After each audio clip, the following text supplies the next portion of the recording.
And good evening, everybody. Welcome to another edition of the Captain Lou Extravaganza Live here on the 12-ounce sports platform and networks and Zingo TV channel 761. Great to be with you on this 2/2/22 show.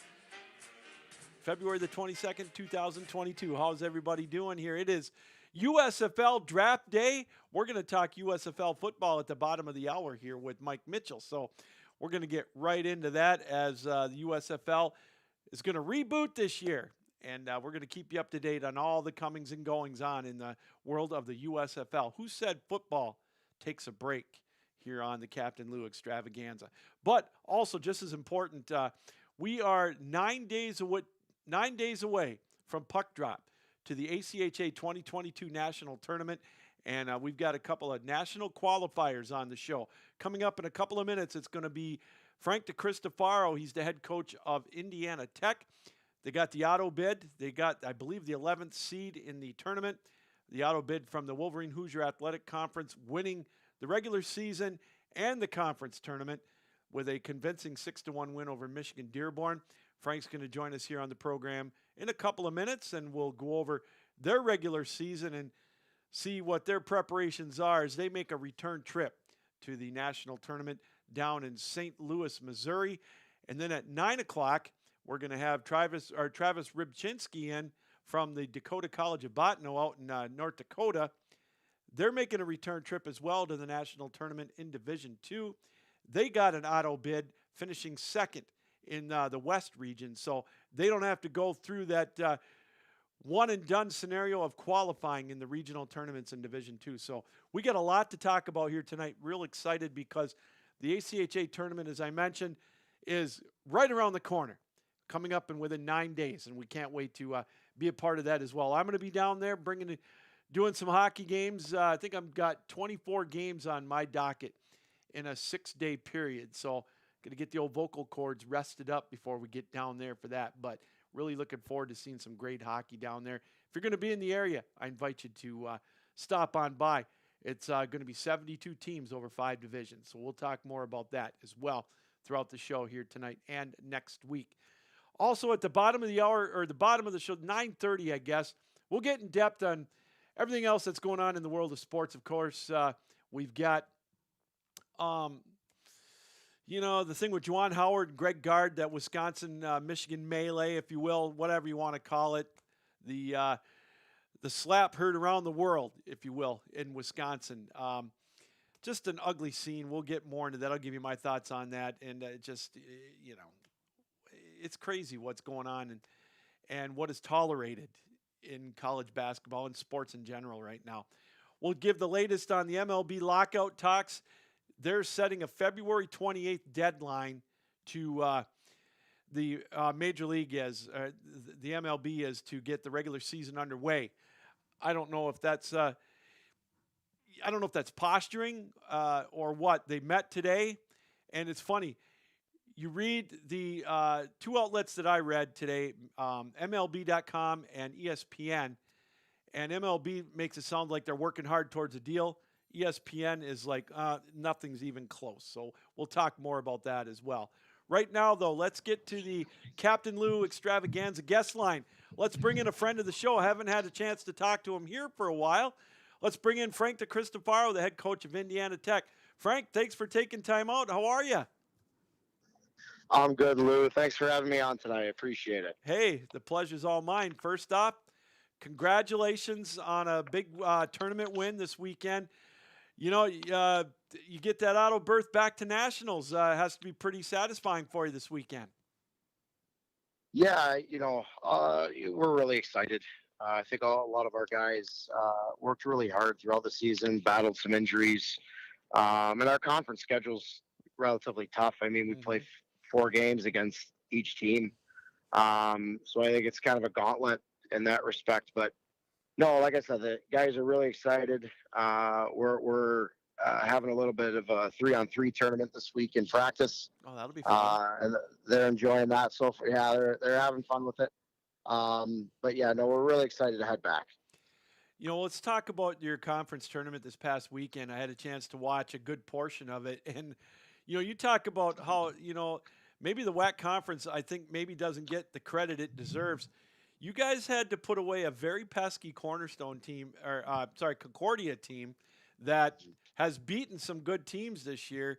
And then you had to beat Michigan Dearborn, who has that champion pedigree in national tournament play. But just a great couple of games, but a little bit of a scare with Concordia.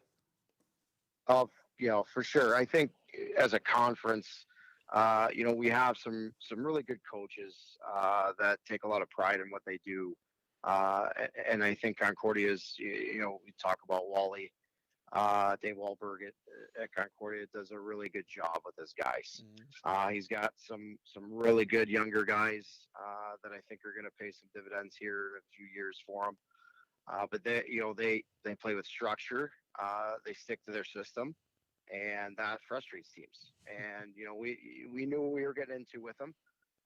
They weren't going to back down. They were going to go toe to toe, and it was a good game. We were able to outlast them there a little bit, but moving forward, when you talk about Dearborn, Chris does a great job with his guys too, and that they're always. I mean, the score ended up 6-1, but it was 2-1 into the third, and it was a battle. And I think even that kind of shows. I think within our region, just as a conference, that we're pretty deep. And I think if we had the opportunity to kind of get out and cross over a little bit more conference wise, I think more of those conferences would be able to see that. But maybe that's something for years to come here. Well, and I think obviously the COVID had something to do with that. And I got to ask you, has it been tougher to schedule games in the last couple of years, Frank, since the onset of COVID back in 2020? It's I don't want to say it's been a mixed bag, but I think from our school's fully funded with school support, so from a budget standpoint, things have been a little bit tighter. But rightfully so. I mean, you want to make sure that you're being fiscally responsible, and I get that. So I think from that perspective, it has been maybe a little bit more difficult. Some schools are playing maybe more regionally, but we still try to get out. And even in our region, you have your Adrians, you have your Davenports, you have your Ohios, those schools that you can try to cross over with if the conference schedules allow it. So I think that's a benefit of where we're at, just location wise. But yeah, I'd say overall it's been a little bit tighter travel wise for some teams. Frank, I wanted to take a step back and look at last year's national tournament. I know it was it's obviously in the back of your mind. You're getting to go back, but you guys had a good run. You made it to the Final Four, I believe, last year. A great run for you. When you found out the national tournament was going to take place, it was a little bit later. Did it kind of feel different? I mean, did it feel rushed at all? I mean, what was your experience like down there last year? No, I don't think it was. I don't think it was rushing at all. I think it was just sort of. Look, the guys, our players had to deal with something that really no other generation that that they can reach out and touch, so to speak, has had to deal with. And I think their ability to be flexible and their ability to, I guess, change on the fly was really tested, right? Like, we had, here with class, with hockey, I mean, there's, a lot of the COVID testing protocols, things like that they had to navigate.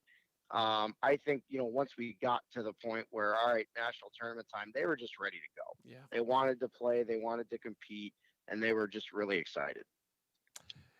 And you, like I said, you guys made it to the Final Four. It was a good run. Obviously, not where you wanted to finish up. There's only one team that's satisfied there. Everybody else is wondering what if, and already, just building on it. What was the mindset of the team coming into this year when you guys laced them up and started practice back in late August?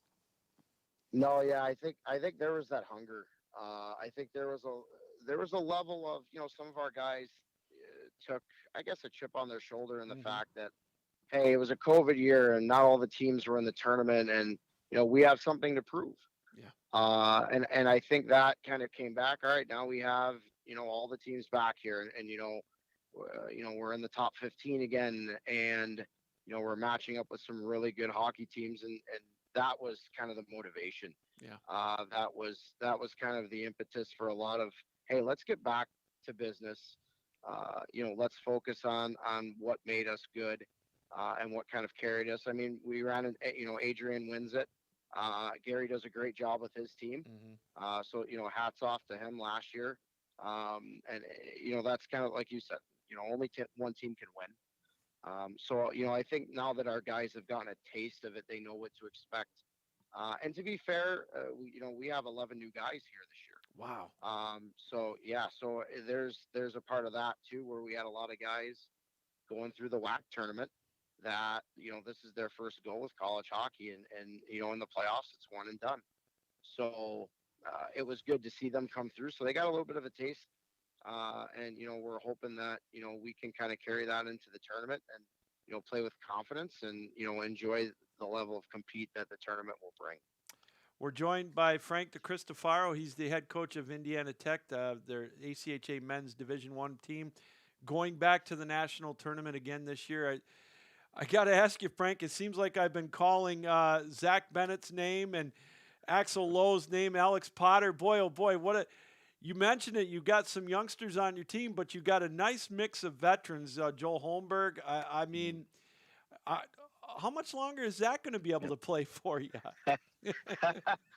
Yeah, we chat about it. He's finishing up. This will be it for him. But I think him and Joel have really done a really good job, kind of showing the way and paving the way for the younger guys. I think the biggest part is that they're laying the groundwork, right? Like that, they're gonna end up moving on and doing great things.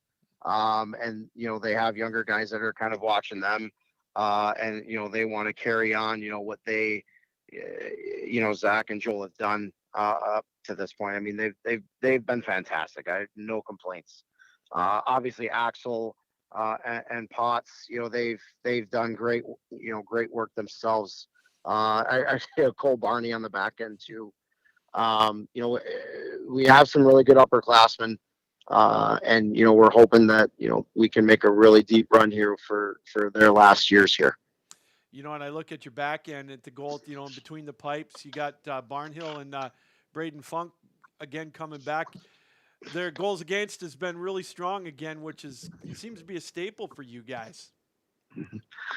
Yeah, I think goaltending is it's cliche. Goaltending wins championships. Right. I mean, that's at the end of the day, that's what collegiate playoff hockey is all about. They've been great. I know Ty's kind of taken the lead here. From last year, he didn't really get a whole lot of time in. Mm-hmm. And so he was able to learn from Bryson Lindenberg and Ryan O'Toole and those guys that we had for several years that were successful, and kind of carried that here.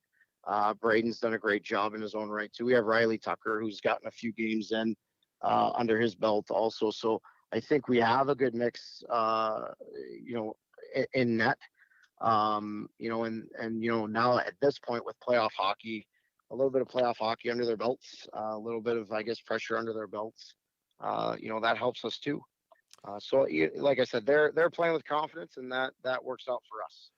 What when you guys started in August until now, you got a week or 9 days before the tournament starts. What's been if you could pick one thing out, Frank, that's been the biggest improvement you've seen in your team this year, what would that be? Oh man, biggest improvement I would say would be kind of the cohesiveness of the team. Yeah. Obviously you have as much new blood as we've had, and we didn't really talk about it too much because you don't, as a coach, you don't want to make it a huge deal. But I think coming here down the stretch, the way we came together, especially against Dearborn in the last game on Sunday, I would say that kind of, coming together and becoming kind of family first approach. That would be the biggest thing. Well, you can tell I've watched you guys enough. You can see it in the way they Mm. play together. I like the mix of the veterans. I'm going to bring it up again, and the new guys. And when I saw them play up in Grand Rapids, and then watching you guys play on Sunday, they look ready. What Mm. I this has got to be the tough time though. They know they're going now. They got to wait 9 days to get there. It's that I would be so antsy. I'm fired up to go, and I'm just broadcasting the games. How Oh difficult it yeah. is for you to just to bide your time to get there. Yeah, I think that's one thing that we talk about with them is, take some time, decompress a little bit. I mean, there's Okay. still classes. For us, it's a lot of, we're gonna go over film. We're gonna pre-scout UCO. I've never played them. Hmm. They're a solid team. So we're gonna try to break them down and make sure that our guys are ready. We'll have a plan, and then we'll kind of go from there, like we did really with the teams last year. Yeah. We had Jamestown last year in the first round, and Dean does a great job with his team. Yeah. So we that's what we did. We took the time. We pre-scout. We had a little bit of fun, obviously. Took the time to pre-scout and came up with the plan, and they know that they have to execute. So that's kind of in a nutshell, our plan. Over the course of the next so many days before we head down to St. Louis. Yeah, it's a little different animal too. Back from when we were in D3, or you were in D3 and D2, where you had the pool play. You Mm. just got to be on your toes. There's you just got to, like what other coaches tell me, just got to play smart 60 minutes, a smart 60 Yes. minutes. Do you agree with that? I would, yeah, I'd agree with that. I think that's there's a sense of urgency, Hmm. but there's also got to be a sense of responsibility, and it starts in your D zone, and this. You progress out. You don't want to cheat to try to go on offense. You want to take care of your house first, and that's obviously there's going to be the hype of the tournament, and there's going to be the adrenaline of it. But you have to be in a position. That's where our veterans. You got Zach Bennett, Joel Hmm. Holmberg, and those guys uh, that kind of set the tone, and they're like calm, cool, collected. This is our approach. You have to play 60 minutes. You can't get too high. You can't get too low. Yeah. I can't wait to watch, man. I'm really looking forward to. What do you think of our Red Wings this year? You know what? Honestly, with everything, on our end, I have not, unfortunately, been able to watch much. Okay. I've been able to watch here and there. I even tried to set up a time where I could get up. I have not been to Little Caesar Arena, Okay. so I've been trying to find time Well, and just have not been able to. well, I'll tell you, Frank. Imagine an arena where you can actually walk, and you're not squished together, and you can go in a restroom, and that you're not bunched together with 45 other people. But the I've been there for a couple of hockey games, and it's beautiful. It really is. They've done a good job. But the Red Wings, I got to tell you, I watched them the last time. Well, that was their last game. I think was when they played the Rangers. And Okay. what an exciting team. They're quick. They're in Yeah. every game. They're young, but I got to tell you, I'm excited. I think Stevie's done or Eiserman's done a great job. You know, Mhm. and they're fun to watch. In the few years past, you just knew they were going to lose. Now you think they can win Sure. every game. And they're not quite Sure. there yet. But boy, is it what a different brand of hockey. So young and fast, Yeah. and they don't take any crap either. Yeah, it's funny. We have a team in our conference, Cleary, Hmm. who Joey Coaster's son plays on, Oh, okay. and I saw he's in the ranks, right, and he came up to me. This was early in the first semester, and shook my hand and things like that. We knew each other from before, and we got to talking about the Wings, and I said, what do you think? And he goes, 2 seasons. Yeah. if he goes 2 seasons, they'll be in the playoffs. Well, I certainly hope so. They're close. I mean, Yes. I like the guy they got in the trade, the goaltender, Najels. I can never pronounce his last name, right? Nedeljkovic, yeah. Yeah, and he's definitely the guy until that kid they drafted first round comes up. But boy, I like their goaltending tandem for a few years coming, and he's right. I think maybe even next year, Yeah. some of these other kids that are coming up, it's exciting. So. Yeah, looking Oh, yeah. forward to that. Yeah, you got to get up. Let me know if you ever want to go up, man. I'll meet you over there. We'll go watch a Red Wings game sometime. For sure. Would love to. Well, the task at hand though is going down to St. Louis and really just having fun, number one, but making that run towards the title. That's on everybody's mind. I know it's one game at a time. When do you guys arrive down there, Frank? So I believe our practice slot, I got to take a look at the packet again. Our practice slot will be on that Friday. We played Saturday, so okay. We'll probably head down Thursday. Okay, well, good. Well, so that's sort of the tentative plan for right now. Well, good. Well, hey, Frank, I appreciate you taking time out tonight to be on the show. Good luck, man. It's always fun catching up with you, and I look forward to seeing you down there. I'll be down there Wednesday night. I'll have the first game Thursday. So safe travels. Awesome. And when you get down there, I'll try to look you up and I'll say hi to you. Good luck. For sure. Thanks for having me on, Lou. Always a pleasure. All right. Thanks, Frank. Take care. All right. Bye-bye. Bye-bye. Frank DeCristofaro, head coach of Indiana Tech, their ACHA men's D1 team. They are slotted 11th right now in the tournament, which means, like he mentioned, they get a couple days to watch, if you will. They're going to play Central Oklahoma, who has been a perennial power in the past in the ACHA Men's Division I National Tournament. Day one is Thursday, March 10th. It's going to be, there's 4 games. The lower seeds, Pittsburgh and Navy, Maryville and John Carroll, Ohio and Niagara, and then Arizona and Michigan Dearborn will do battle on Thursday. And then those winners will play the top 4 seeds on Friday. For example, Lindenwood would get the winner of Arizona and Michigan Dearborn. Then you would have in the other games, the opening game on Friday would be Nevada-Las Vegas against the winner of Pittsburgh and Navy. Iowa State will take on the winner of Maryville and John Carroll. And then Minot State and will take on the winner of Ohio and Niagara. And then on Saturday, Liberty and Illinois will do battle. Central Oklahoma and Indiana Tech, as we mentioned. Adrian and Missouri State, and then Stony Brook and Jamestown will do battle. And it's different than Division II, as we'll talk to Travis Rybczynski here in the second hour of the show. It's different because this is one and done. D2 and D3, it's pool play. So they get at least 3 games, and then they take the winners of each pool in the semifinals and the finals. This is one and you're done, single elimination. They play right through until Tuesday is the championship game, the 19th, the 15th of March. So, again, it's in this format. You as I mentioned, you got to play smart, and you got to play. Obviously 60 minutes of hockey. You give up a couple of quick goals, boy, you really put yourself behind the 8 ball, and it really changes your thinking, as it does in any game, but. It's more so right now. It's more of a, not really a desperation situation, but it's a sense of urgency, as Coach DeCristofaro said. So, anyways, thanks to Frank for joining us. We're going to take a break. We come back. We're going to switch gears. We're going to talk a little football. Yes, indeed, the NFL's over, but the USFL is kicking back off. No pun intended.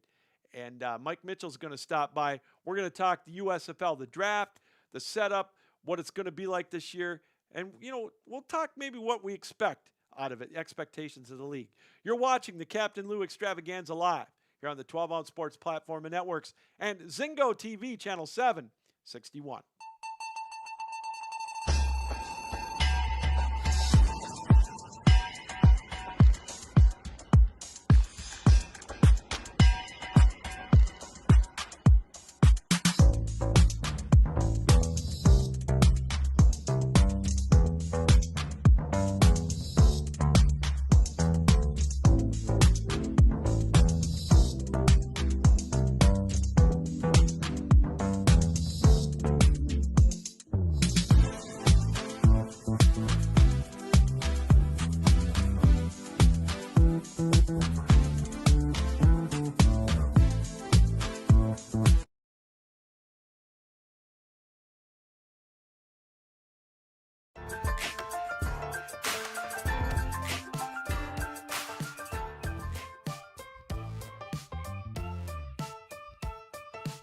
12 Ounce Sports has a new home for betting.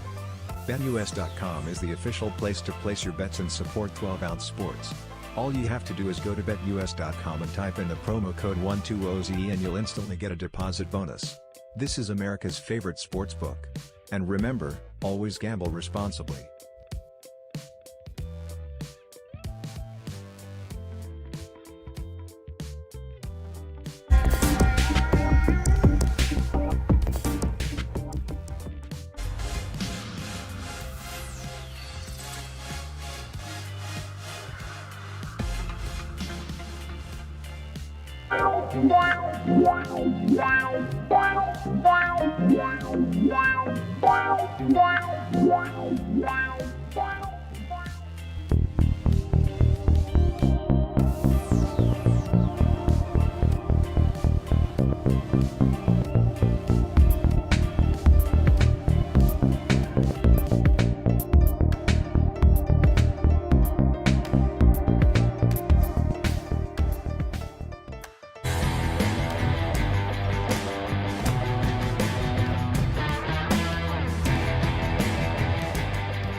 Welcome back, everybody, to the Captain Lou Extravaganza Live here on the 12 Ounce Sports platform and networks, including Zingo TV channel 761.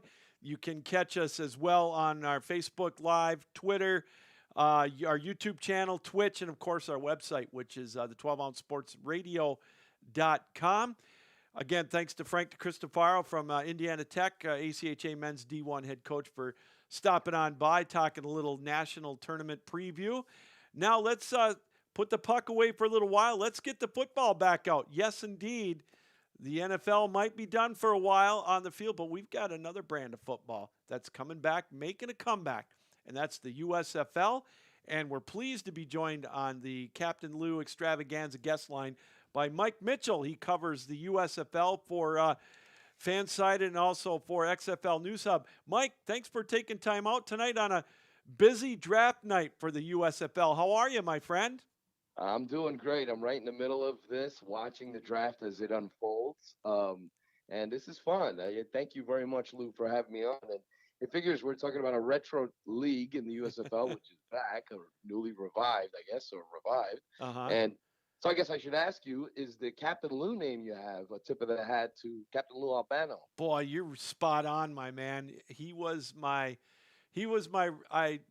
That was my radio name back in the early to mid 80s when I was a student at Central Michigan University, the home of Ray Bentley, the all-pro USFL linebacker for the Michigan Panthers. And Novo Biovic, the kicker for the Panthers back in the day. So, yes, it's definitely. You know what's amazing? I don't think people realize, they should realize how amazing of a market Michigan is when it comes to football. And, and a lot of times when these kind of leagues pop up and people suggest locations, a lot of people ignore Michigan. Yeah. They figure, well, they already got an NFL team. I know people like to take shots at the Detroit Lions and what have you and question whether or not that is an NFL team. But I love the Lions' history. I'm a big Barry Sanders guy and all that. So I think Lions fans are awesome. I feel a kinship with fans of the Lions and other franchises like that because I'm a Jets fan myself. Oh boy. So I know suffering, and I know suffering and pain and heartbreak and all that. And then those fans are the best to me because they're not bandwagon fans. They love their teams to the very end, to the bitter end. So I think it's amazing though that I remember watching the USFL as a kid, the Michigan Panthers and those cool franchises, how awesome the USFL was back in the day. And I think it's great that Michigan, even though technically Michigan's not playing in Michigan, at least not in year one, right? I think it's awesome that the Michigan Panthers are back. Mike, what do you first of all, obviously they're going to play in the spring. They're going to have 12 games, I believe, or 12 weeks, and then they've got the playoffs are going to be in Canton, Ohio. Mr. Obvious, number one, what is it going to take for this league to be successful? Where other leagues obviously have failed. What do you think is going to be the number one key for this league to be a success? I think patience. The one thing I will give to Fox in this one, and it's great that an actual network is owning the league. Hmm. There's a lot of ego involved. They want to make sure it doesn't fail. And basically what Fox did here was they cut out the middleman. They worked with the XFL and they liked the ratings the XFL gave for them. So Hmm. basically what they're feeling here is, how about we run our own league, control the advertising, control the gambling aspect, control all that profit in house, and run our own league, and they can do things that they want to do with the NFL, but maybe the NFL doesn't do. They can try new innovations, new things with the broadcast. So in order for these leagues to make it, to get back to your original question, I think it takes patience. Yeah. And a lot of times people don't understand, it's not like running a minor league operation. Pro football is very expensive to run. So what happens with a lot of these leagues is they start bleeding money early on, and they just get in the red so badly that they can't get themselves out of the hole. And a lot of people over the years have wanted to own their own pro football leagues, and it's just, the idea sounds great, but once you get in the trenches and you start losing money and all that, they bail pretty quickly, or they fold pretty quickly. With Fox's deal here, the way they have it situated in terms of a hub in Birmingham, they've cut down the cost big time in year one, and we'll see what happens in year two and beyond. But I think it's going to ensure them that they make it to year two and year three. Beyond that, who knows? It all comes down at the end of the day to the quality of the football that we see on the field. If it's a decent enough product, and I think what happens is with these leagues is everybody expects them to fold immediately. So if you get to year two, Yeah. and year three, then people go, you know what? This thing is here to stay, and it can have longevity. But most people are going to joke around in the early going and say, well, this league's going to fold anyway. Let's guess week 4, week 5. But I think Fox's financial model, which is bare bones Hmm. and a little bit on the penny pinching side, will ensure that they'll have a second year, because what they're trying to do is they're trying to sell off their franchises to an individual market so owners can take over paying all the bills for teams. So we'll see if anybody buys a team in Michigan. Oh, I got to tell you, to your point at the top of our interview, I think if there is any kind of success, there will be someone to buy it. There, it kind of reminds me of what Tony Khan did with AEW Pro Wrestling. You got somebody that's got a little bit of financial backing, and they didn't go overboard right away with the talent. Now I know they're signing a lot of bigger name talent. I don't want to get off into a tangent of pro wrestling, but that's when I compared it to that at first. But to your point, I hope that the USFL doesn't think that they can compete with the NFL and start trying to price themselves out with talent that just is out of their ballpark. Right. You can't start off that way anyway. Yeah. You can't start paying players 6 figures, 7 figures. They'll be in the red real quickly. So they have to take a modest approach. The great thing about this, I've been a supporter and an advocate of these types of leagues. I'm a huge NFL fan, huge college fan, but I've been a supporter and advocate of these types of leagues since the USFL in the 80s. And only a lot of people don't realize this. Only 1.9% of all college football players make it into the National Football League. So there's a lot of college football players out there that don't get an opportunity to extend or even start their pro careers. And then the average NFL career is less than 4 years. Mm-hmm. So, you have a lot of guys who get into the league, they play on their first contract, they don't make it to their second for whatever reason, injuries, lack of playing time, whatever, poor performance maybe. But that there isn't an opportunity out there or leagues out there for those types of players, and for college players, whatever, over 98% of college football players don't make it into the NFL. So I think, especially in 2022, the level of quality football is out there, and there are players to be had. And there are a lot of players in the NFL that are fringe guys that never get an opportunity. The fourth string guy is always on the practice squad. He just never gets he stars in the preseason, plays well, and never gets an opportunity to actually get reps and play quarterback in the National Football League. So even with the crazy history of all these leagues, each one of them has produced good players and players that have gone on to play in the NFL and extend their careers. So that's a benefit right there. So let's see how the USFL plays out here. They don't have a lot of time to work with.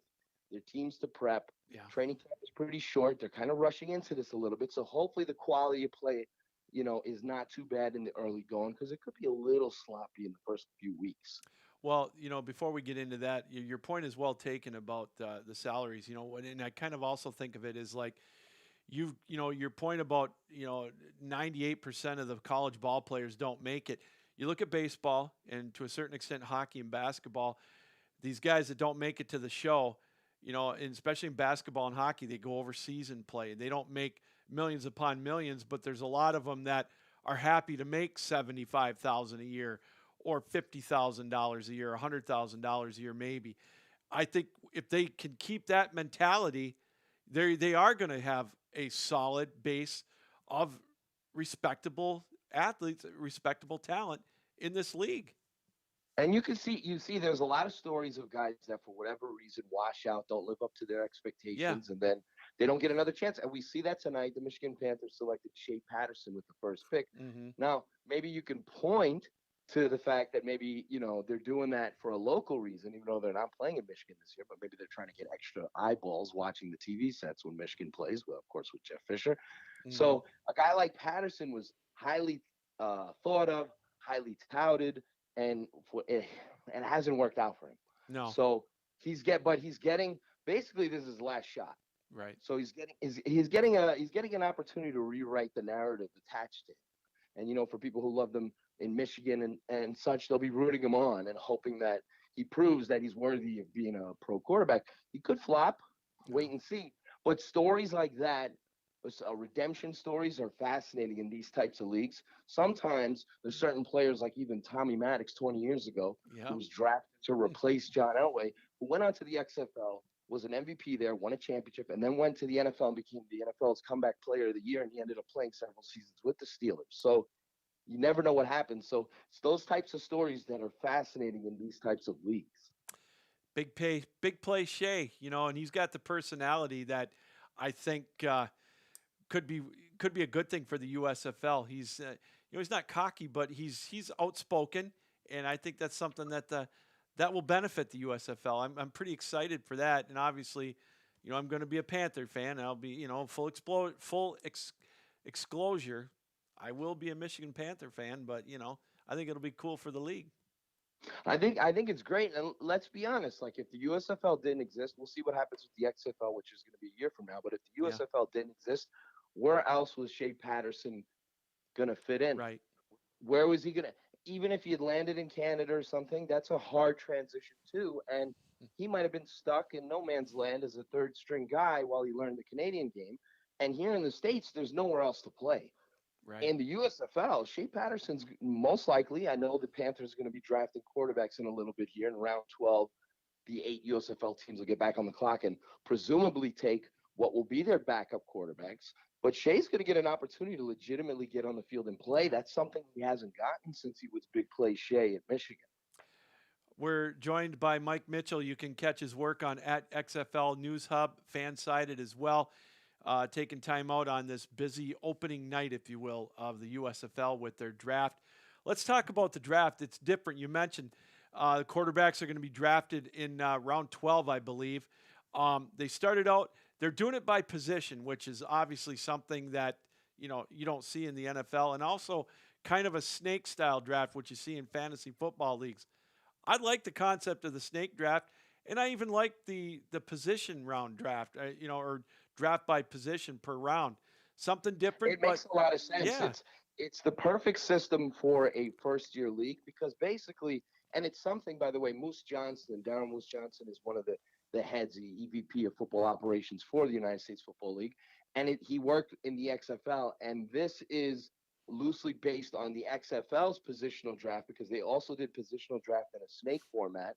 And the reason why you do that is because if you were having a standard open draft, which you got to draft a lot of players, 460 of them. Yeah. But if you were having a standard open draft, teams would be lopsided.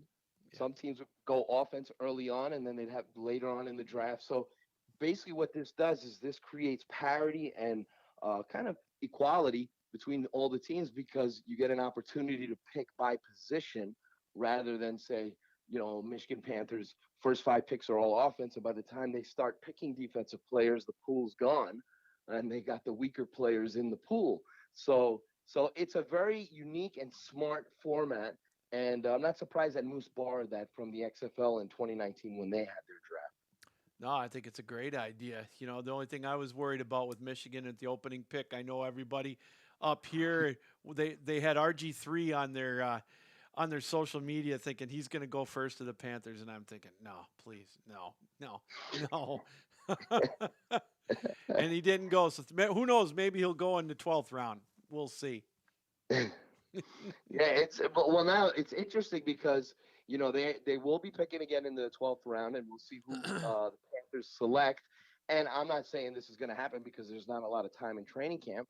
But if I'm not saying this is going to happen, but if Patterson struggles at all, I've seen many cases where the backup guy outplays. Oh, it could happen. I'm not saying that's going to happen with him. Tommy Maddox in the XFL wasn't even the designated starter. Scott Milanovich, of all people, was the first pick of the XFL draft. Oh my so, Lord!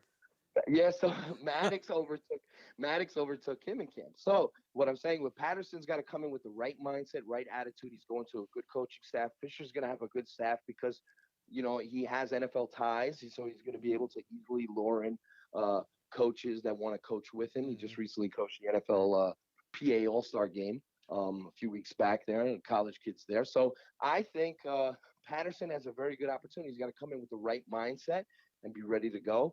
And it's going to be fascinating to see how these teams shape up at their quarterback positions. By the end of tonight, every team in the USFL is going to have their two top quarterbacks, because with the limited roster size, because each roster is only 38 players, it's very unlikely that any of these teams are carrying a third quarterback on their active roster because there's simply not enough room. They may store one on their practice squad. So by the end of tonight, should have a good idea of what all the quarterback rooms look like in the USFL. Mike, what you mentioned that it's going to be a quick turnaround, if you will, with not a lot of time with training camp on the horizon. What is the timeline for the startup of the season, starting out with practice and training camp?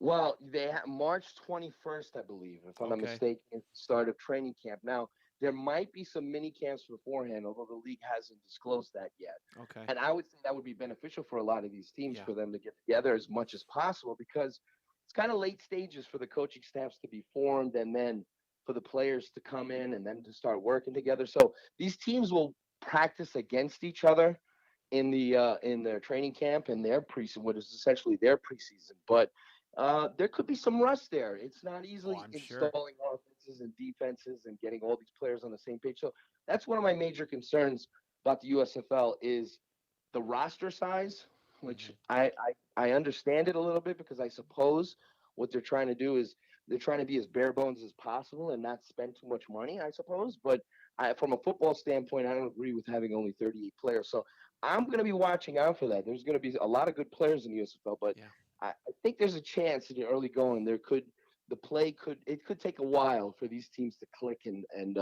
be at full speed and full strength. So when does regular season start? Middle of April, then, is that correct? Middle of April. That's April 16th. Okay. It's their first game. The first game is the Generals and the Stallions, and that's going to be a simulcast on both Fox and NBC. That's awesome. That is awesome, and it's a smart play by Fox too, because you can artificially inflate the ratings total because you can combine the two networks together. That's brilliant. It's very smart play on their part, and they're gonna draw in the casual sports fan who will check it out, see what it's like.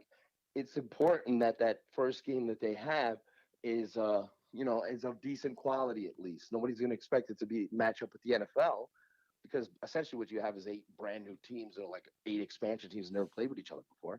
So you hope the quality of play is up to snuff in week 1, because then it'll be able to keep fans following along as the season progresses. And that's the thing, you got to get the butts in the seats. What do you think? I know this is a hard question to ask, but what kind of a fan response is like attendance? Would you think maybe 15,000, 20,000, for a game? I suppose, we're in the obviously we're trying to get past it, but it's the elephant in the room dealing with COVID. So you would hope that in Birmingham they're able to draw that. They'll draw that, I can expect that type of number for the Stallions games because they're the local team, right? But Right. come week 7, when Michigan is playing New Jersey, will people in Birmingham be revved up to go watch that game? Hopefully. Um, but that's a question mark. Yeah. That's the risk you run by running all the 8 different city teams in one location. In Birmingham, they've been so desperate for a pro football team to work there, and they have a new stadium there, and they really want to see this concept succeed. That they're embracing this whole deal of having an entire league playing in their city. So, and they're doing a lot of things to like I talked about the ratings, the simulcast, as far Yeah. as artificially inflating the ratings to be a little bit higher. They're doing a little bit of that too with the free ticket giveaways for younger kids and stuff like that to draw in more people. They want the TV product to look respectable too. You know, a casual fan turns on the USFL game, they see a quarter, 3/4 empty stadium, or it looks like no one's there. It kind of turns people off and makes them think, well, this isn't happening. This isn't a hot product. So the more fans they have in these stadium, in their prospective stadium, the better. No, I know you're a Jets fan. Your Jersey guys sounds like. Are you going to be able to get a chance to get down there to watch them? I'm hoping so. I'll be covering the Generals for the New Jersey Generals for XFLNewsHub.com. I was a Generals fan as a kid, so I'm glad to see them back. And I will definitely be covering their games this year and doing stories about the team and everything else. And it would be nice to make the journey and the trek to Birmingham to check out some USFL action. Would be a lot of fun. I'm going to try to get down there for a couple of games. It's about a 10-hour drive for me, straight shot down from Lansing, Michigan area, but I'm sure going to try to get down there because I'm pretty fired up for it. It's football, and again, like you, I've got fond memories. I was in college when they started it and got a chance to watch the Panthers a couple of times. I can remember when they lost that triple overtime playoff game to Oakland, that the second year or whatever. It was Vaders. It was exactly. Oh, it was a good time. It was a fun league. Mike, I know you're busy. That USFL was once in a lifetime kind of deal. They changed the landscape of pro football forever in terms sure of did. the talent level that they had in that league was amazing. And really they changed the structure of contracts in the NFL forever. Because the USFL paid so much for players like Herschel Walker, etc., that really forced the NFL's hand to start raising player salaries.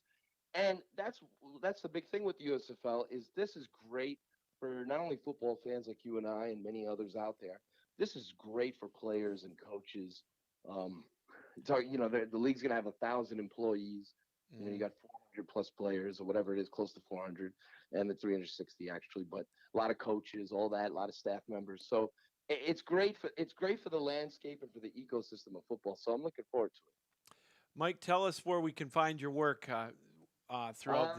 As you mentioned, I write about the New York Jets at fansided.com, and I also write about the CFL at CFLNewsHub.com and the XFL and USFL at XFLNewsHub.com. My Twitter handle is at by Mike Mitchell. That's BYMIKEMITCHELL. Well, I appreciate you taking time out on this busy draft night. I won't ask you to dissect the talent of each team. Maybe down the road, once it's over and we get a better grip on what the teams look like, I'll have you back on and we can maybe do a little preview of the upcoming season once we get a better look at the teams. So, again, thanks for coming on tonight, Mike. This has been fun. I appreciate it, Lou, and I don't want to be end on a note where I'm the enemy of the state, but I personally would have preferred a Kyle Sloter over Shea Patterson, but I know that's blasphemy in Michigan land. So no, hey, I would have. You know what? Shea Patterson, I love him, but I get it. That's all right. We'll see. Yeah, I think this is a great opportunity for Shea. I'm rooting for him. I hope he does well. But some of the guys in that first round are pretty. Jordan Teamu. Oh, he's good. And Kyle Sloter. Those guys are very interesting young quarterbacks too. So it's going to be fun to see how all these teams square off and compare. Absolutely. Mike, thanks a lot again. We'll talk to you down the road. Enjoy. Thanks, Captain Lou. You bet. Thank you. Mike Mitchell from Fansided and, of course, the XFL News Hub. He covers the USFL for, the New Jersey Generals, but the USFL in general. And, again, you can catch his byline at Mike Mitchell. That is his Twitter handle. Interesting draft. Like we said, they're doing all by position.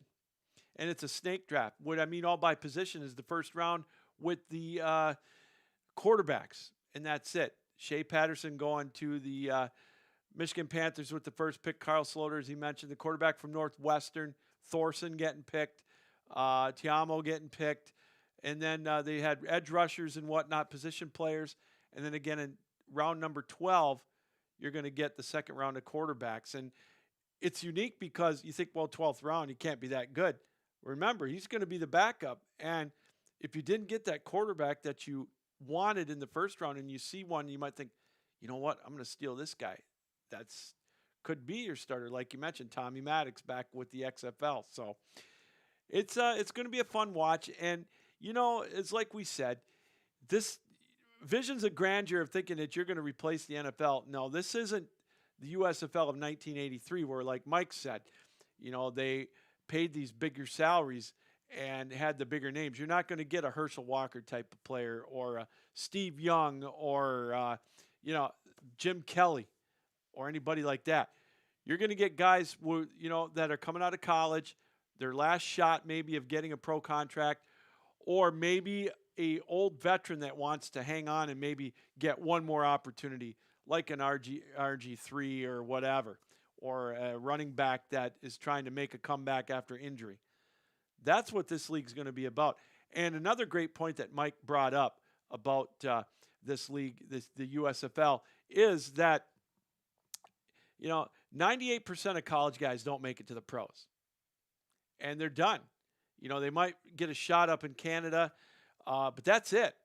You don't have professional leagues overseas. I mean, you might, but, you know, they're not making the coin that a professional basketball player would make overseas, or a hockey player that can go over there and make six figures playing in the KHL or the Swedish league or whatever, or a basketball player playing in any number of countries over there making, you know, a very good wage, you know, women and men. You know, this is it. You know, I know we've got the XFL coming in 2023, and I heard the news with them last night where they're going to try to form them as a minor league system with the NFL, which I think is a smart idea to do that. I'm surprised something like that hasn't taken off. But again, I go back to, you know, my thing with these leagues is don't, you know, if you're going to go in thinking you're going to compete with the NFL, you know, with salaries, with travel expenses, the whole bit. You know, I got to thinking about what he said too, about everybody playing in Birmingham. And I think about the ACHA National Tournament, and I know this is kind of weird, but stay with me for a second. These teams, they got to come up with $20,000 to $30,000 to play in this national tournament for travel and hotels and all this and that. That's for one, you know, for 5 days. An NFL team or a US, any kind of team like that, you got to think that their expenses are much more than that. And if you're going to travel, you know, 6-7 games, you're looking at travel expenses upwards of $1 million. And, you know, that money doesn't grow on trees. So I like the concept of playing in one location, work out the kinks, and it's like he said, find investors possibly to, you know, make it work. So who knows? But want to thank Mike Mitchell for joining us. It's going to be fun to keep tabs. We are going to keep you up to date on everything USFL here on the Captain Lou Extravaganza. You know, again, we like what we see so far. Very interesting the way they're doing the draft. We're going to take a break. When we come back at the top of the second hour, Travis Rybczynski, I always get his name wrong, and I know, you know, I butcher it. Rybczynski from Dakota College of Botano is going to join us. ACHA's men's D2 national qualifier to the tournament. He'll be on next in about 5 minutes, so we'll take a break. You're watching the Captain Lou Extravaganza live here on the 12-ounce sports platform and networks and Zingo TV, channel 761.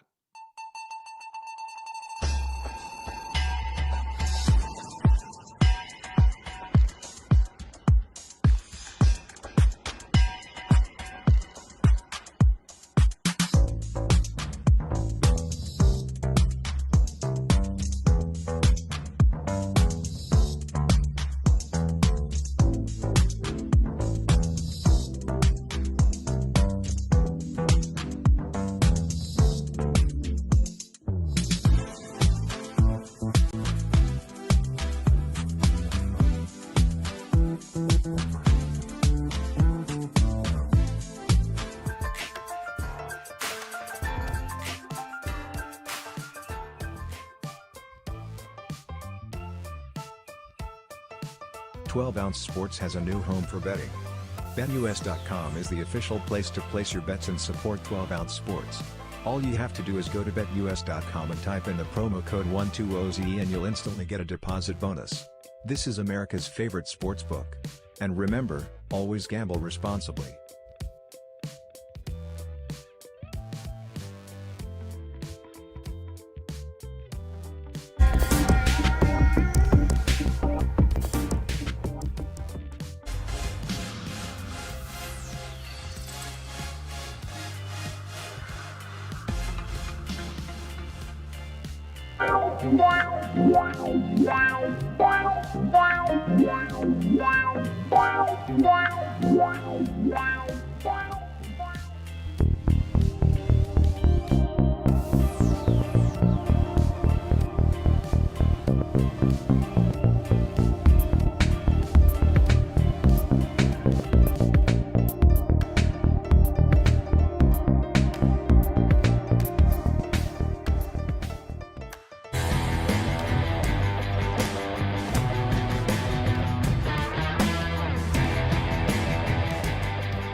Captain Lou Extravaganza live here on the 12 Ounce Sports platform and networks and Zingo TV channel 761. Hey, let's get back right now to our guest line, the Captain Lou Extravaganza guest line, and let's bring back to the program the head coach of Dakota College of Bottineau. They are going to the national tournament. Let's bring in Travis Rybczynski. And Travis, thanks for joining us. How are you, my friend? Hey, thanks, Lou, for having me. It's great to be on, and way to get the last name right there. I saw the watching before you struggled, so it's real easy. Rybczynski. All right. So, I will make sure I get that right from when I'm down at Nationals. If in case I call a couple of your games in a couple of weeks, I'll make sure I've got that down to a T, so it just rolls right off my tongue, man. I promise. it looks harder than it sounds, but no, it's good to be on here with you. Hey, I appreciate it. Congratulations on getting a return trip to Nationals. I bet you it's got to feel good not having to worry about going through the gauntlet of regional play this coming weekend. Yeah, and I think you said it in your last segment. The biggest thing is just the money issue as well, right? So boy. That saves us a ton of money, and we'll still do some fundraising and stuff, but it won't be such a financial burden. And but yeah, we're just happy to qualify for it, be one of the top two teams, and I feel we earned it. And maybe 2 years ago when we get it, we got hot at the right time, and surprised a couple of teams. But here we proved that we belong, and with the top two ranking, and it's going to be a fun tournament for sure. Travis, I want to go back to your point about that with the fundraising, and I talk to folks that aren't real familiar with the ACHA, and I enlighten them on this. Not only the discipline that the coaches have, but the kids as well. You've got so much. They got so many things on their plate, getting ready for it, getting the time off from classes and whatnot, and all of a sudden they got to find a way to come up with the cash. Because a lot of the universities don't fund this, and they really got to work hard at this. And I'm always amazed and just in awe of the effort, not only on the ice but off the ice, that the kids and the coaches have to do to make this all possible in now such a short amount of time. Yeah, people don't realize, how much it costs, like from, getting a bus, or some teams fly, and even like hotel rooms nowadays are just so expensive. And we're pretty fortunate. We're a varsity sport on our campus, so kids don't pay to play for us. So that, that helps a lot, but we still do, a lot of fundraising throughout the year to just make sure we get nice things, right? So, right. But yeah, even like some of these teams, I don't know how they do it, because it costs them extra money to go to regionals, and then if they make nationals, they're asking for more. And so we're real fortunate that our school sponsors our sport, and they do a good job taking care of us. Well, let's get back on the ice. I want to kind of, if you don't mind, talk a little bit about last year real quick. You guys made it to national, as you mentioned, had a decent run. Unfortunately, couldn't get out of pool play, but it was a very solid run for you.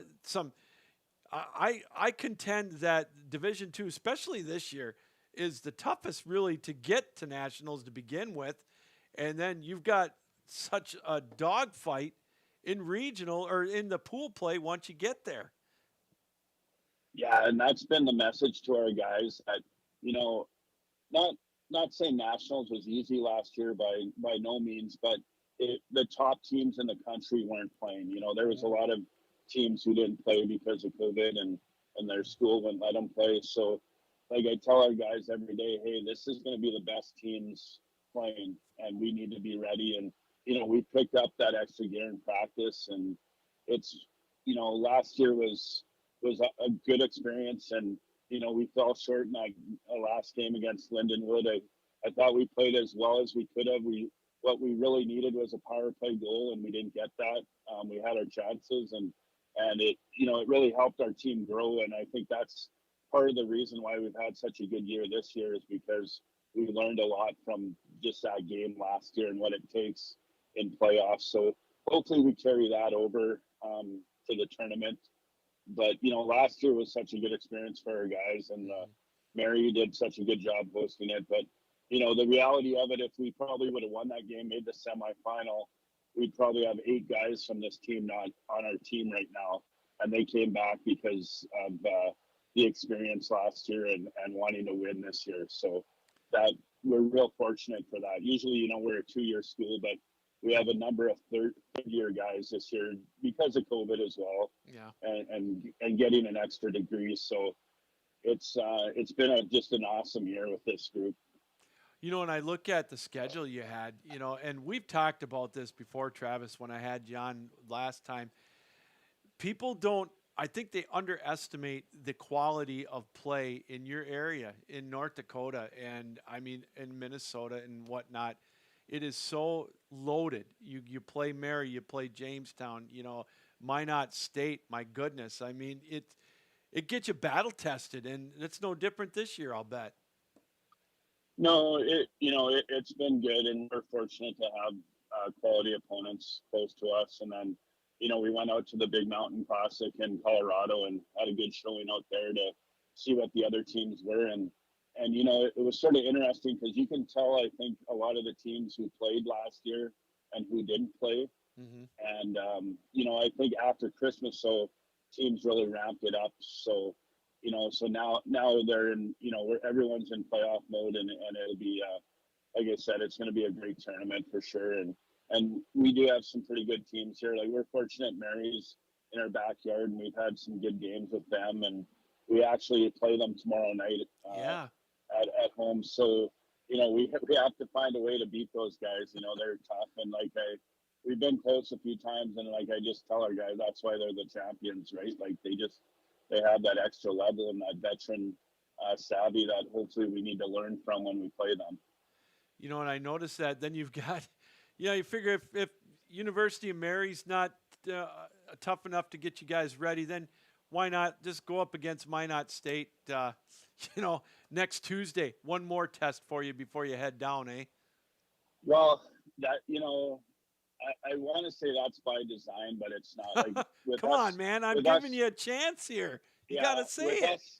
Well, with us and Mary, it's sort of, we played an extra game down there with them, and Dan was good enough to say, I said, we don't have any games for a few weeks you want to play. And so, we're lucky that they're going to come up and play us. And then with Minot, it was the same deal. Like, the schedules didn't work out, in January or early February, and they needed a game as well. I said, why don't we just play like first week in March, and that way, if we're still playing for playoffs, then it'll be a good test, and we'll give them a good test too. And I'm just happy like we can compete with those guys a little. There was times 10 years ago where it wasn't even fun to come to the rink that night because it was going to be a long night. So, Wow.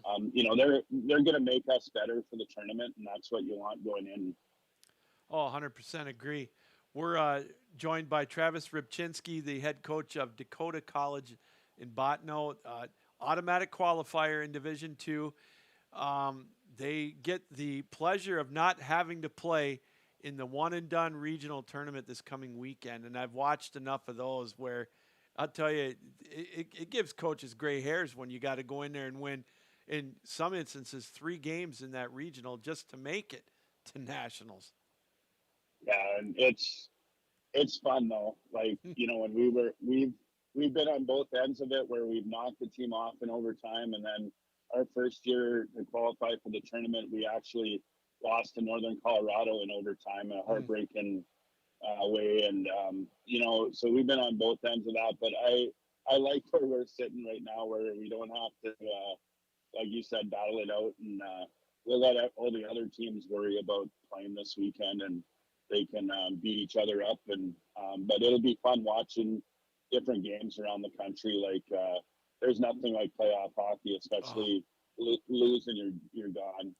Oh, I 100% agree. Like I said, I've watched enough of them, and I've seen teams that have come out of regionals and get hot and win the whole thing. So, you just never know. I look at the stats on your team, and you got some, I look at Ian Amspa, obviously 57 points, the latest stats I've got, then you've got Zane McDonald. And what really sticks out to me is, your defenseman, Philip Parisian, he's right up there with them, and that's kind of nice when you can have a defenseman with some scoring power.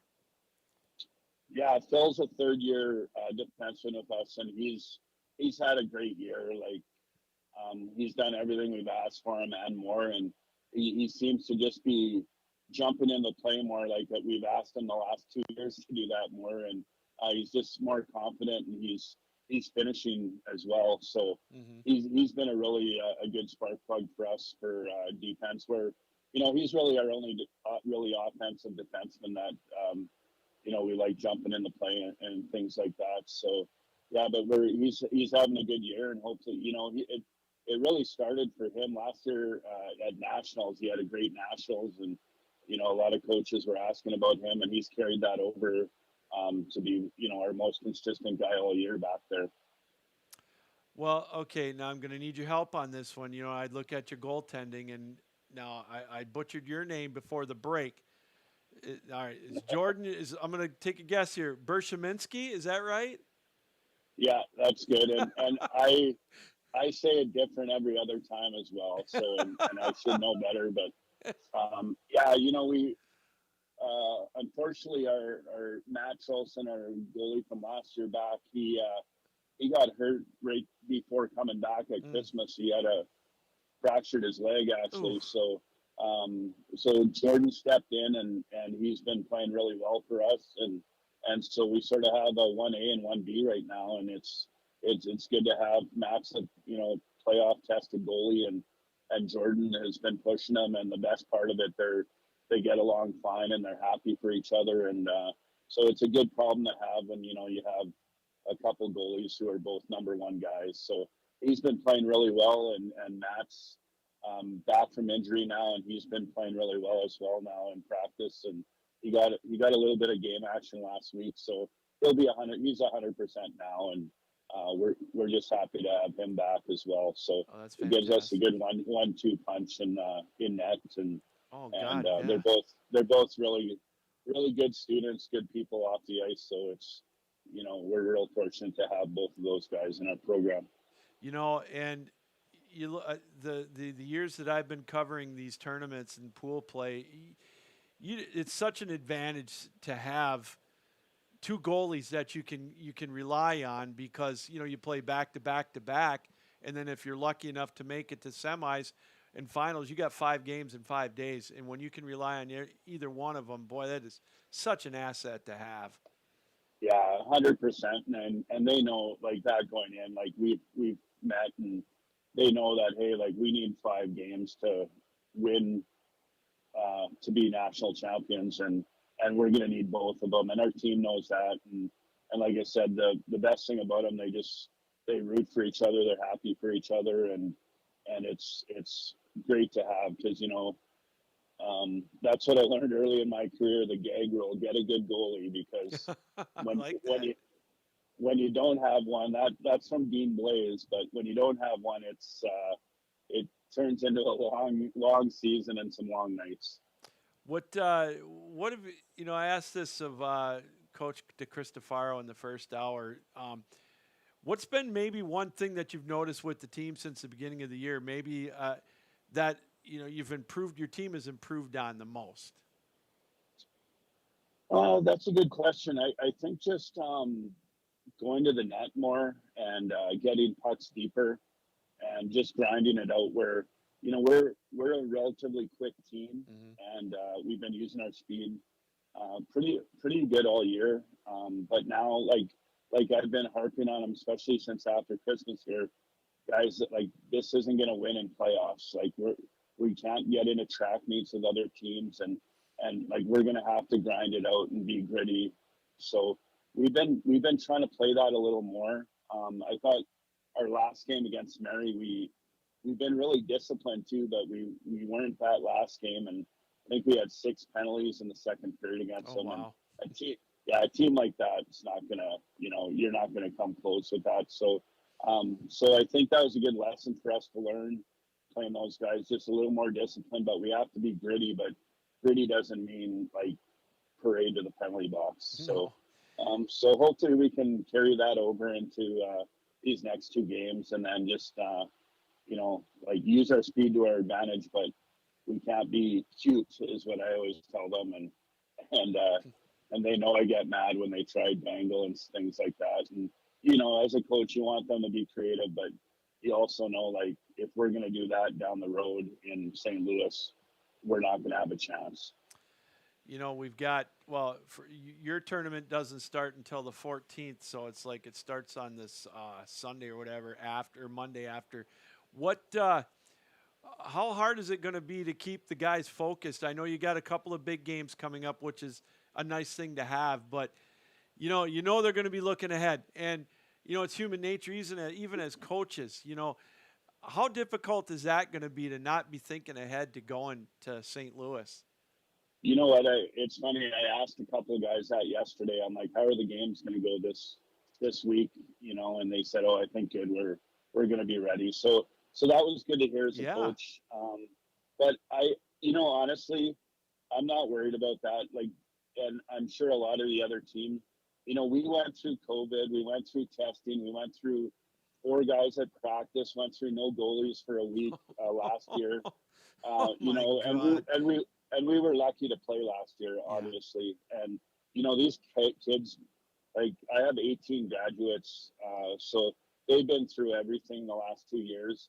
So they just want an opportunity to play, and we won't be looking ahead, I'm pretty sure. So that, I'm not even worried about that, because with such a veteran team, but they've been through so much. And we even had, like, when we came back from Colorado, we had basically a week off because of COVID again. So like, we're very fortunate that sort of passed us now, and we're 99% vaccinated too. So kids aren't they just want to play hockey and have a chance for the championship. And I was really surprised, because we had a thing at the college here a couple of weeks ago, and a lot of our their question was, what was your best experience at Botno so far? And every one of the 4 guys said nationals last year. Yeah. And I was really surprised at that, because nationals was just sort of thrown together, and it was just 3 hours down the road for us. And so we want to make sure they have a great experience in St. Louis, and we'll do some fun things in that, but we know the reason we're there, and it's to play. And I mean, guys are really excited though too, because we have a lot of parents that are going to come down, and like, the Canadian parents haven't been able to come across to see their guys play. So so yeah, so I'm not really worried about looking ahead or that. And hopefully, you just hope these next 2 games we work on some good things, and get some things accomplished, and then obviously no one gets injured. But Right. You know, last year we didn't have any games 3 weeks before nationals, and we had a kid get injured playing wiffle ball. So, you know, so things happen, right? So, Yeah, I you always know, you're not going to control it. I always likened that to back when I was in high school and our high school team won the state championship in football, and we a week before the championship game we had a 2 week break, and I'll never forget this. Our star running back went on our church trip. We went up to Marquette to go roller skating, and our our football coach found out he was on roller skates, and he drove up to Marquette. It was a 45-minute drive. He drove up there and yanked him off the off the roller rink. It was so funny. I'll never forget that. Yeah. You know, gosh, no, I forgot what I was going to ask you now. You know, it's that's such a great point about how resilient these kids are with what they've been through the last couple of years, and the coaches as well. Do you now, when you find out who's going to be in your pool, do you do any scouting on them, or do you just go with what gets you there?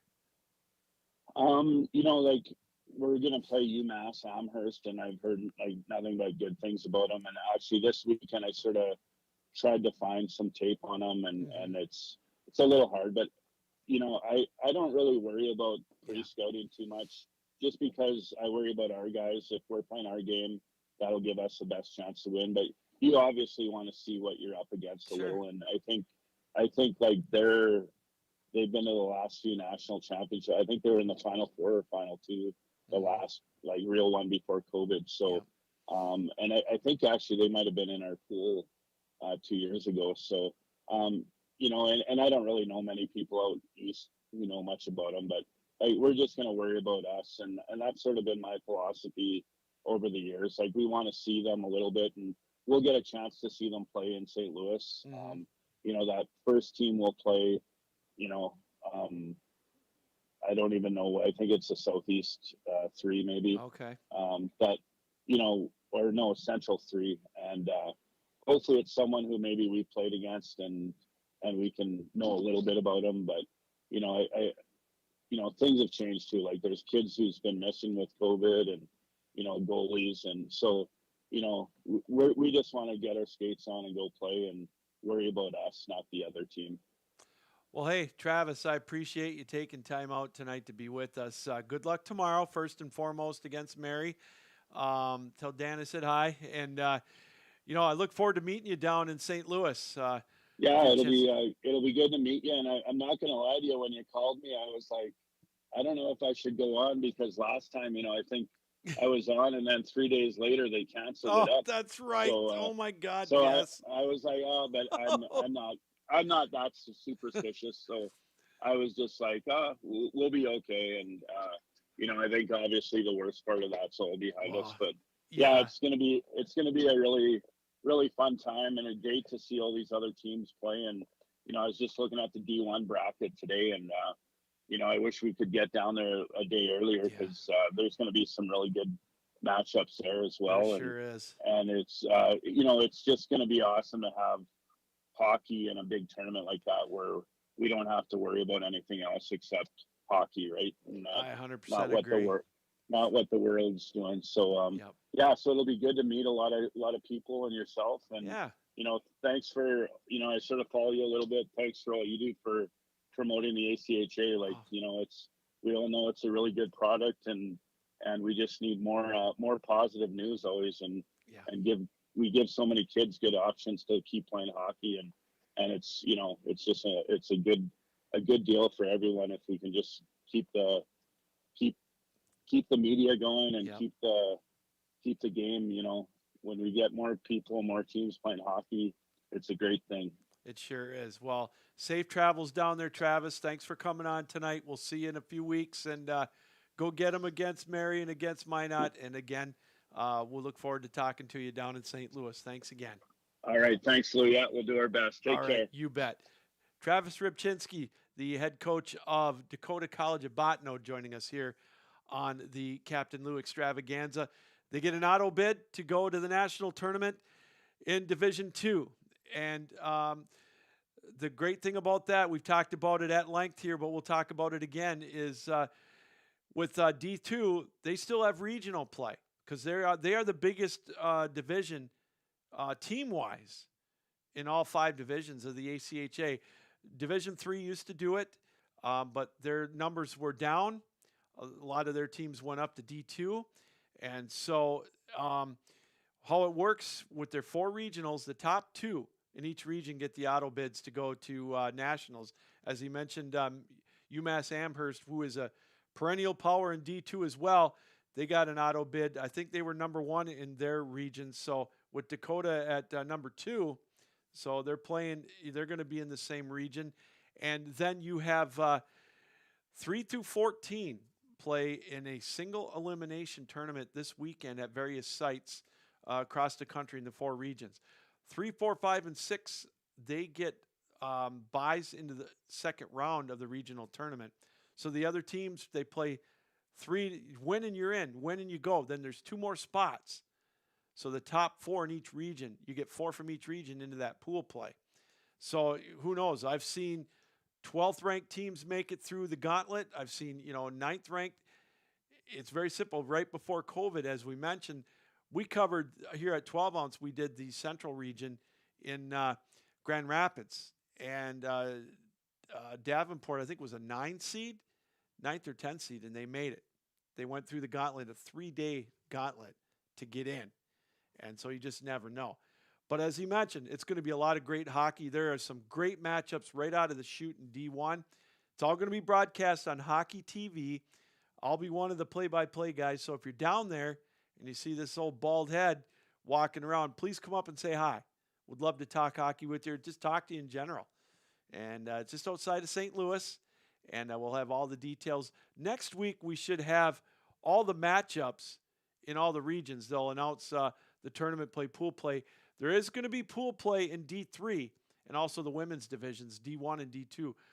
Hopefully by next Tuesday, we'll have all of that laid out for you as the tournament's starting. It's coming.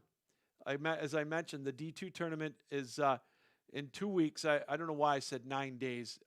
It is March 10th, not March. It's not 9. It's 16 days until puck drop. I'm getting anxious because my vacation starts on March 4th, and so I'm already thinking about that. Maybe that's what I've got. I'm in vacation mode already. We still got 10 days for my vacation to start. So anyways, thanks to Travis for joining us. The ACHA playoffs are around the corner. Can't wait for them. It's always a great time. Really looking forward to it. We're going to step aside. We're going to take a break. We come back. We're going to switch gears. We're going to talk a little basketball. Yes, we're going to get into my feelings on the Juwan Howard situation. That mess that went on in Wisconsin. And we're going to talk MLB lockout. And, we're going to dabble a little bit with the NFL with franchise tag day started. That's the one thing, the marketing geniuses of the NFL, they get you interested 12 months out of the year. The combine's coming up already, so we got a lot to talk about yet, so don't go anywhere. You're watching the Captain Lou Extravaganza live here on the 12-ounce sports platform and networks and Zingo TV, channel 761.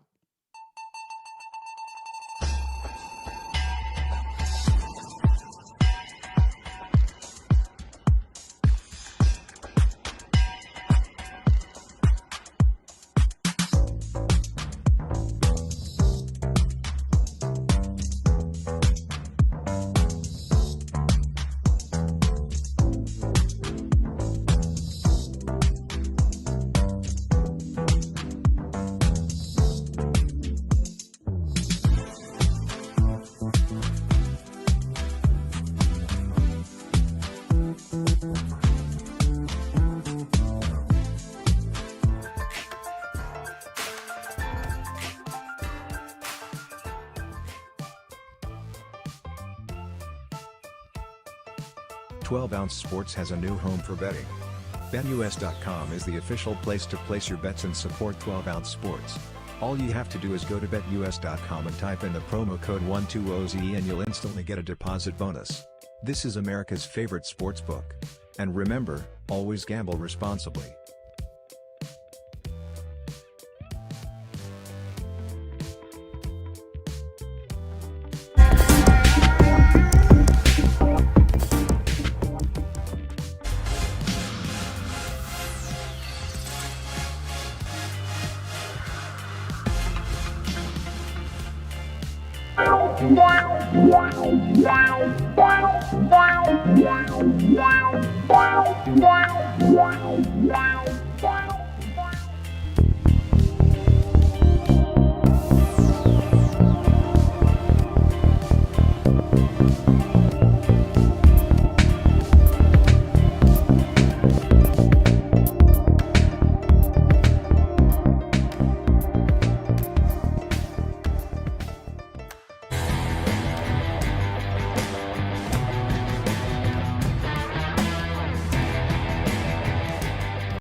Welcome back, everybody, to the Captain Lou Extravaganza live here on the 12-ounce sports platform and networks and Zingo TV channel 761. Again, thanks to Travis Rybczynski for joining us here, talking a little ACHA hockey as, again, his team, the Dakota College of Bottineau, they are on their way to the national tournament in Division II, the men's side of Division II, as they made it last year as well. They got to, through pool play, didn't quite make it to the semifinals, but they're back for another run, one of the top teams in the country in Division II. So thanks to Travis for joining us. Hey, a reminder, our main sponsor here on 12-ounce sports is BetUS, and the best way to get to them is to go through 12ouncesportsnetradio.com/BetUS.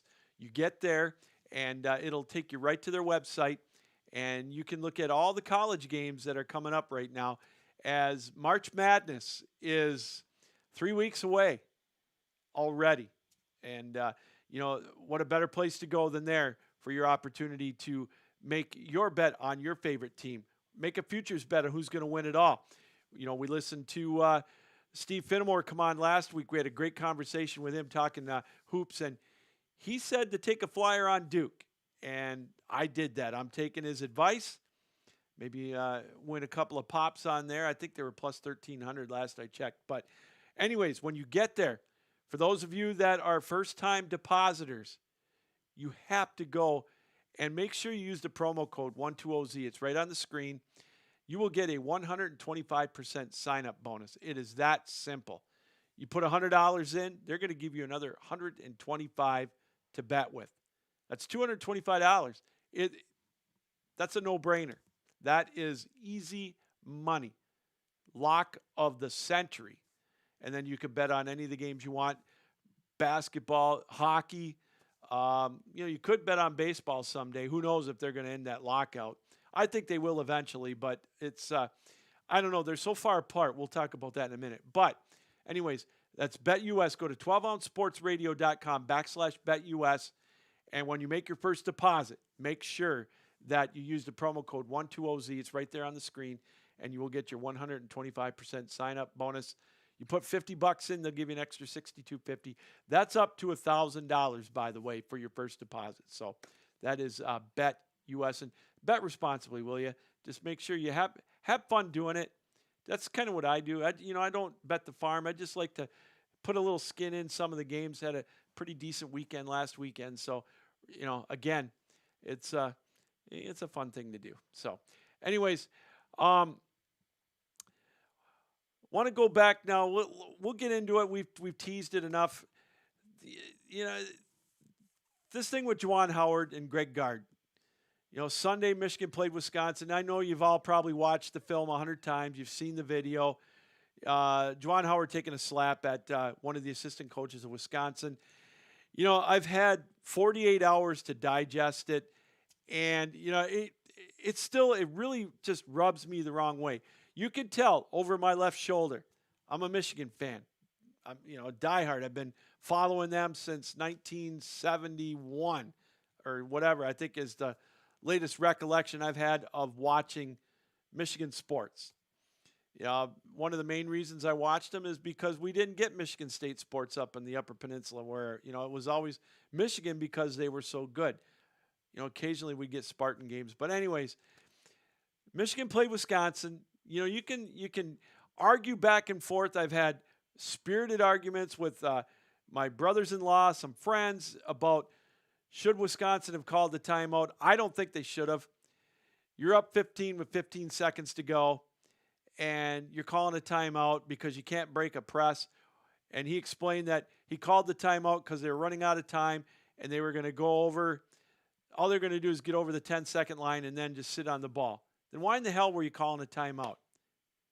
But why was Juwan Howard pressing down 15 either? So you can look at it both sides. And, I see the keyboard warriors are out. And, everybody's a fan. Fans of your favorite team or Wisconsin or whatever. If you're a Michigan State fan, you want to see Michigan hurting. So you're going to go, at first, but I will say this. What happened at the handshake line was obviously an embarrassment to basketball. And, I understand that, he didn't want to shake his hand. He walked by, and Greg Gard, he wouldn't let it go. He wanted to explain it to him. Juwan Howard wanted nothing to do with it. You could tell what he said. He said, I'll remember that. We'll get you, probably a little more colorful. Greg Gard wouldn't let it go. He touched him, but it didn't warrant the whole thing did not warrant Juwan Howard taking a swing at him. And spare me the thing about it was just a slap.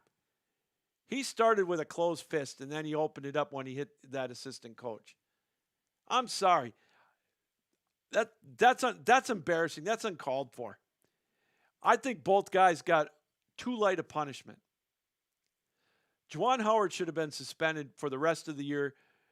Postseason tournament, NCAAs, if they have any shot, or NIT, he shouldn't be coaching until next year. Plain and simple. He's lucky he didn't get fired. Now, I know that's extreme, and, once you calm down and think about it, he shouldn't have got fired. All right, I get it. Spare me the Detroit Free Press song and dance about if you've got a normal job, you hit somebody, you're going to get fired. I get it. But they're not going to fire him. Hopefully he uses this as a learning experience. I don't know. He's got to go at this different.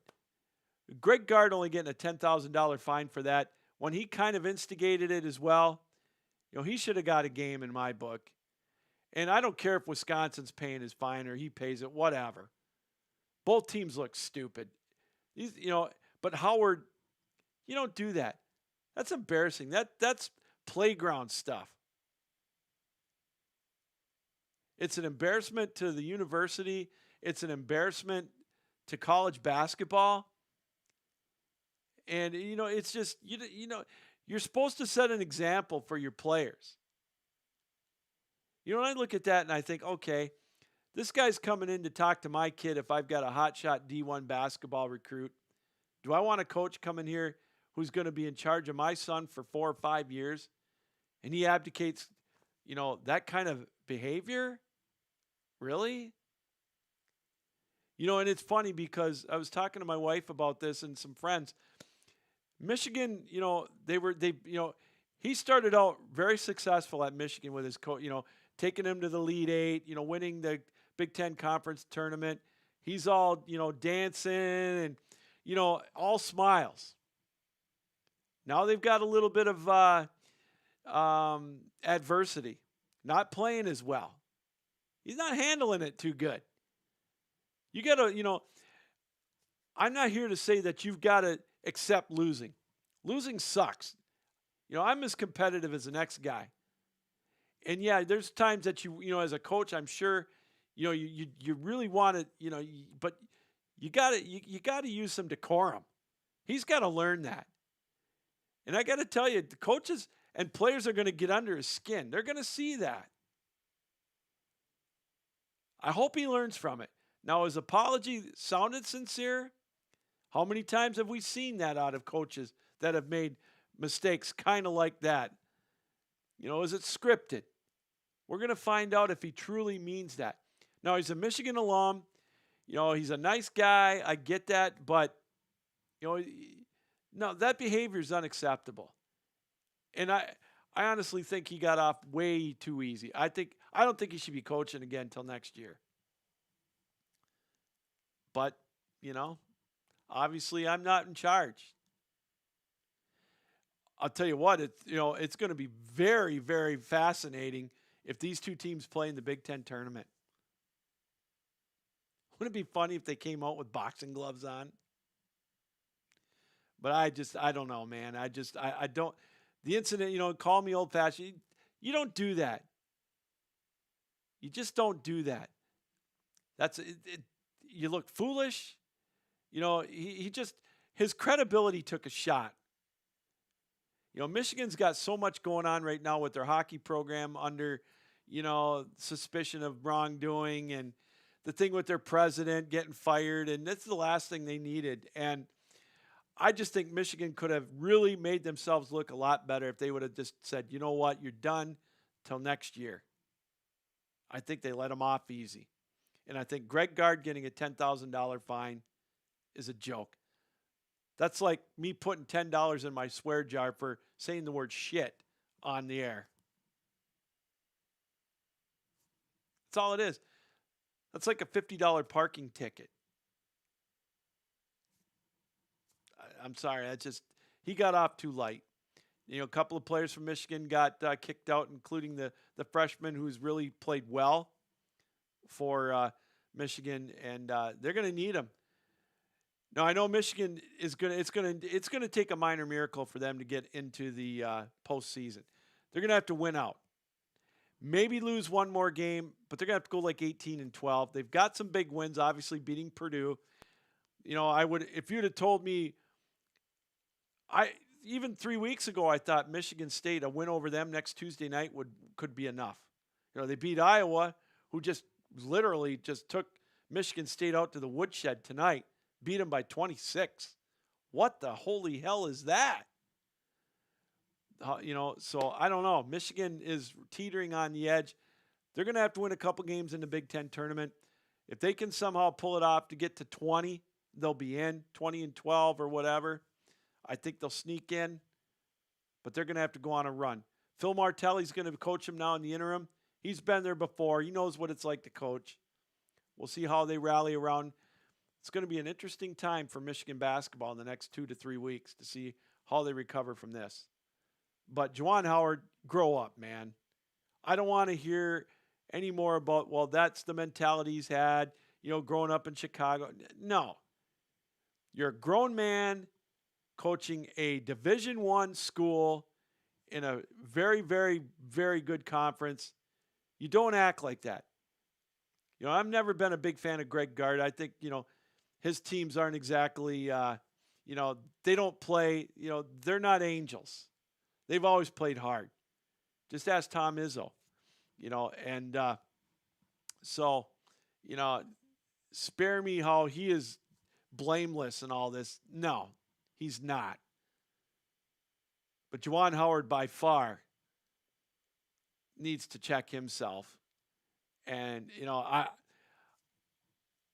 it's unacceptable for that behavior.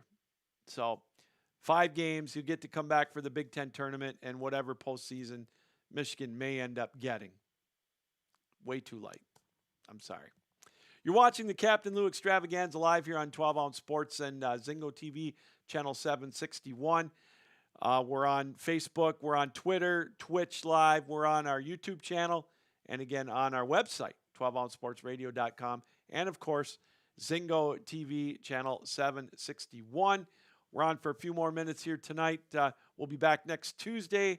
We're going to be heavy into the ACHA tournament with Nationals coming around the corner. Then I will be taking a 2-week break because I will be down there covering the tournament live. So I'll take a 2-week hiatus here on the network, and then I'll be back to go over the tournament and then, of course, talk about March Madness. It's, it's always nice with March Madness coming around because that means the weather's going to break. We've had some crappy weather up here in Michigan. I'll tell you what, they've got ice just to the north of us. We're supposed to get another 4 inches of snow on Friday, on top of everything we've had the last 3 weeks. It's been crazy. Just can't wait for vacation, man. I've got the bug, man. Speaking of spring usually means baseball. They're not even close. Now, I know, and again, I'll talk about this in a moment, but I look at the lockout situation, and, they met today. MLB raised their offer for pre-arbitration bonus from up the pool up from $15 million to $20. The Players Association wants $115 million. So they're pretty much $100 million apart right there. The players want the tax threshold, the luxury tax threshold, at 245 million. The owners are at, I think, 214. They are so far apart. Those are just two of them right there. And it's just, both need a reality check. Now the owners, they want to keep it as close as they can to status quo. A lot of these owners are, they're probably looking back at 30 years ago or 94 or whatever with the strike when they canceled the World Series and thinking, you know what, we made it through that, we'll make it through this. The owners are in no hurry to get the season going because they're going to lose money. They don't want it. The players, on average, their salaries have gone down over the last 4 years. And the players are not going to vote for an expanded playoff unless they get paid for 162 games. If that's the case, then they're going to have to get something done this week. MLB is they put a deadline of Friday or the 28th to get a deal done if they want the regular season to start on time. Now, I mentioned this last week that I've been a part of 3 contract negotiations where I work as a union steward and on the committee. And 2 of those, it seemed like we were miles apart, and then we had a breakthrough, and then boom, it got done within hours after I thought, we were going to be in for the long haul. I mean, bad.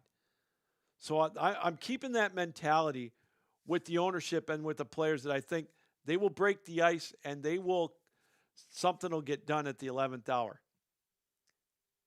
But I know the players have felt like that they've been bent over for years, for a couple decades. Maybe they have. I think the owners got the better of them with the last CBA. But here's my thing. If the players thought that, why do they still have Tony Clark as their rep?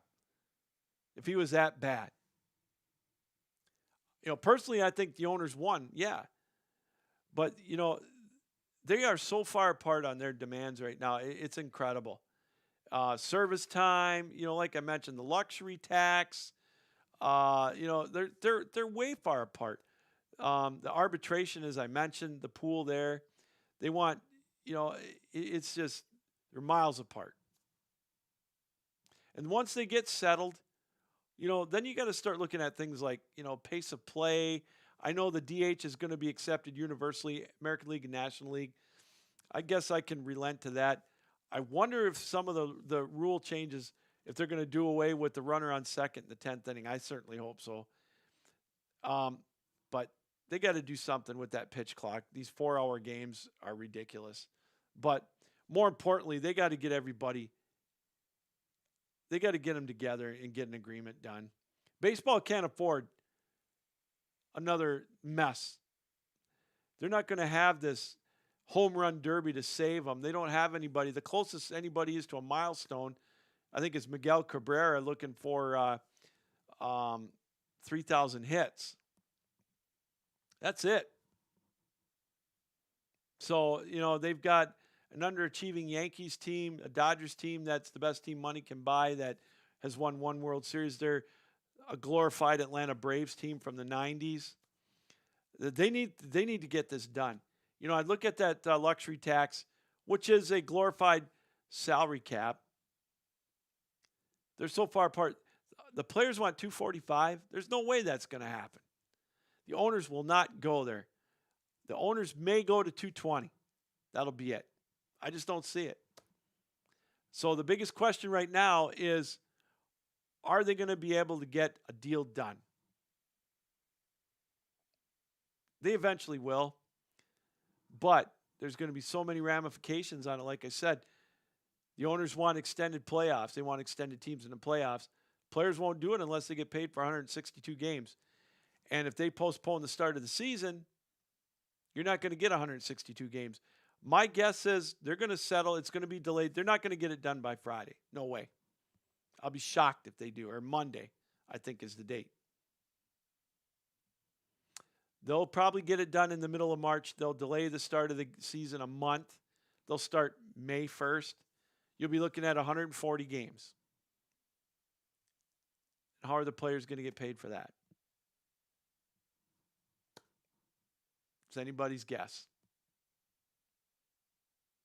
So we'll keep our eyes and ears out. Hey, that's going to do it tonight for our show. We're going to cut out a little bit early. I want to thank Frank DeCristofaro for joining us from the Indiana Tech Warriors ACHA men's D1 team. They're going back to Nationals, 11th seed. Their tournament starts on March 10th. I said 9 days. I meant 16 days. So they're going to be participating in that tournament as well. Congratulations to them. I want to thank Frank for joining us. Want to thank Travis Rybczynski for joining us from the Dakota College at Bottineau. Men's Division II team, they're qualified for Nationals. They're in. And I want to thank Mike Mitchell, covers the USFL for the XFL News Hub. They're having their draft right now. And again, how that draft is working, they're kind of doing a snake draft, kind of like fantasy football style, where you get the first pick, then you go down to the last. And they're doing each round by position. First round was quarterbacks, then they had edge rushers, defensive ends. Then they're going to have quarterbacks, I think, in round 12. So I want to thank Mike for joining us. We're going to dive more into the USFL in the coming weeks. Once right around the end of March, we'll really get into it with both feet. So we invite you to stick around for that. And it's football, man. How can you not like football 12 months out of the year? But again, we want to thank you, the viewer, for taking time out tonight. Bits and pieces, watching the show, listening to us, whatever. It's been an absolute treat as always. Look forward to being with you again next week. So we appreciate you coming on the show. Well, that's going to do it tonight for the Captain Lou Extravaganza here on 12 Ounce Sports. This reminder, keep your heads up, keep your sticks down, keep your feet moving, and as always, keep your minds open. Thanks for joining us here on the Captain Lou Extravaganza. Until next time, Captain Lou saying so long. Have a good week.